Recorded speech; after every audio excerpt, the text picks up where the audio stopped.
Télérama.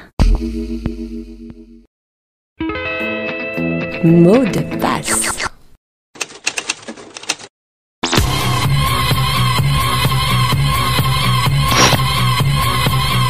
On se ronge les ongles, ou bien on se mord l'intérieur des lèvres, parfois même jusqu'au sang. Le stress est un des grands personnages de notre récit médiatique. On nous en parle beaucoup et c'est justifié parce qu'il est à l'origine de beaucoup de pathologies et en particulier de cas de souffrance au travail, voire de mort sur les lieux de travail. Je suis devenue,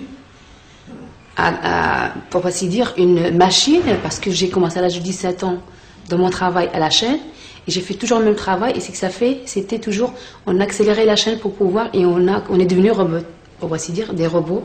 D'ailleurs, un site vient d'être créé sur ces questions-là, qui est assez intéressant, Météo Stress, pour demander finalement à chaque salarié de s'auto-évaluer.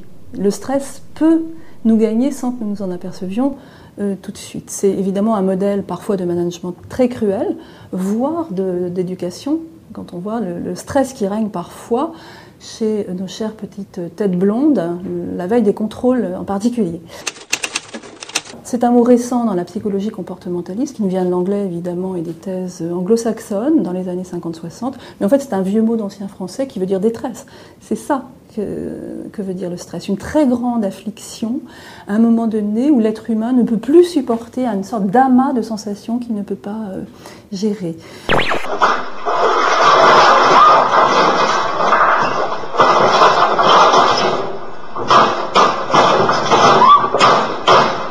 Alors, c'est intéressant parce qu'il y a concurrence dans le vocabulaire entre stress et angoisse. C'est exactement la même idée au départ. C'est le fait de serrer. Ce sont deux verbes qui veulent dire serrer. Dans un cas, ça donne la détresse. Dans un autre cas, ça donne l'angoisse.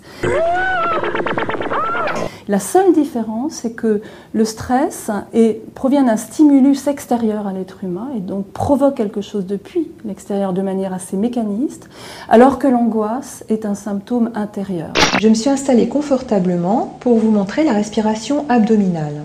Donc quand on parle de stress aujourd'hui et qu'on a oublié en quelque sorte l'angoisse psychanalytique issue du 19e siècle, on est passé d'une vision de l'être humain très intériorisée, très intimiste, à une vision de l'être humain extériorisée, très dépendante du monde et des autres.